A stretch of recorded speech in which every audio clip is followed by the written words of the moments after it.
Hi guys, Pete here from Aixam's Cars. Today I'm showing you around the Microcar M-Go, which is a 500cc motorised, well technically a quadricycle. Essentially these are cars that you can drive on a motorbike licence. You don't need a full car licence to drive it. And because of that, it's very popular with bikers, especially bikers who maybe during the winter want to have a little bit more comfort and a little bit more safety than being on a bike. So it's quite an unusual vehicle. It's only 20 horsepower, 500cc engine. There's a 2-cylinder engine in it, and it's very, very unique to drive. But I'm going to show you around the exterior of it, and I'll try and start her up in a second for you just to have a listen to. We're sat here at the moment in Penarth. Lovely crisp winter morning, and I've just driven this car about 10 miles to come down here. Really quite an unusual experience, but it drives very, very well. It's got a digital speedometer in it, it's electric windows. It's not car-like, not really, because it's more like something that you would, the sort of drive you would expect from a buggy, one of the electric buggies that you get. But nevertheless, it's very, very cheap to run. These are quite popular in places like Amsterdam because they don't take up a lot of space. They're obviously very, very cheap to run. And as I say, the real great thing about them is that you can use this car on a bike license. Now, Microcar do a few different models. This one's a 2-seater. So it's only got 2 seats, but it's got a lot of luggage space. And it's quite practical. You'll see that some of the panel gaps on this car are, well, huge and inconsistent, but it's a plastic body, and essentially it's more or less a buggy which has had a body strapped to it. So it's quite normal, that is, and the car does vibrate when you start it, which again is very normal because it's a little 2-cylinder engine. It might even be a single cylinder. I must confess I don't know a great deal about the mechanicals of it. It's basically a CVT automatic gearbox, so it's just got forwards and backwards mode, and while it does drive extremely well for what it is, it's obviously not got all the creature comforts of a normal car. This is also not a vehicle that's allowed to go on motorways, but you can go on normal A roads. So you can pretty much go anywhere other than the motorway. It has got a top speed of, I think, 63 miles an hour, but I've not tested that out. And to be honest with you, realistically, at more than 50 miles an hour, it's pushing it. So it's this town vehicle, really, or something that you would use perhaps for a commute, especially, as I say, if you haven't got a full car license, because you can legally drive it. So I'll just show you inside it quickly. Excuse the fact that there's some tray plates there which belong to me. Let's see, it's got a proper dashboard on it, digital speedo, radio that's playing now, electric windows as well, half leather seats. There is a little split by here, but nothing serious. I mean, this car, actually, I should have said, it's only done 17,000 miles from new. It's very, very low mileage. In the back, we've actually got a huge amount of luggage space on it, as much as probably bigger than the Ford Focus actually in the back of this.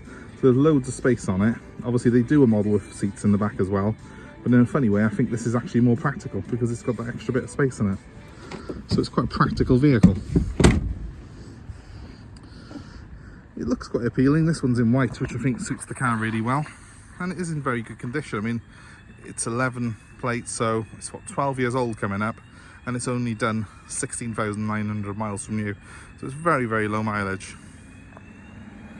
And yeah, it's certainly a very unusual vehicle that gets a few looks, but a vehicle probably that you would buy if you're specifically needing something that you would use for short journeys, and particularly, as I say, if you haven't got that car license, because this is probably not dissimilar in size to something like a Citroen C1. It's a little bit narrower in fairness, but you can drive this on a bike license, and you obviously need a car license for a C1 Citroen. Okay, so now I'm behind the wheel of our Microcar. I'm going to turn that down slightly. Quite a few people just gave us a little bit of a look as we went past there. A few people probably have not seen a car like this before. In all my years in the trade, I've only had a few of these in stock, so it is quite unusual. If you want to get noticed, don't buy a Porsche, buy a microcar. So the gear shifter is just down by here. You push down on it and then push it forwards to go forwards and backwards to go backwards. It couldn't be easier. In fact, the only vehicle I know that's simpler than this is a Dodgem. If I turn the keys on it now, the engine sparks into life, but let's just give it a rev.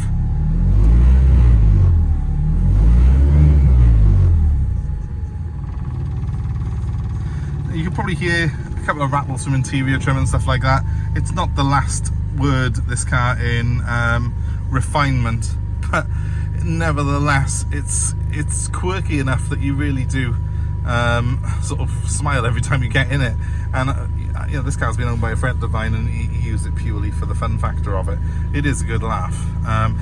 16,832 miles on the clock. That 173 miles underneath it, believe it or not, actually relates to how much fuel I've got in it. And it has got things like that trip computer there. It's got a reasonably good stereo system in it, and it's got electric windows in the front. In fact, look, it's got the passenger and the driver switch on this side.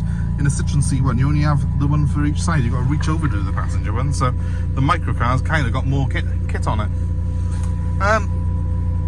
Other than that, it's pretty simple. We don't have air conditioning in here. We don't have a great deal of sort of more luxury features. It's basic transportation, but it's basic transportation that really does tick all the boxes for you. And if, as I say, if you are in the market for something and you have only got a bike license, the choices are pretty limited. They used to do the Reliant Robin, obviously, but now this is what would be the modern equivalent of that. With an extra wheel as well. So I'll just jump outside it to show you again outside. It is actually quite quiet when you're out here, as you can probably hear, or not. So if it's of interest to you, please give me a call. My number's 07932 873 646. I'm happy to arrange delivery of this car anywhere in the UK as well.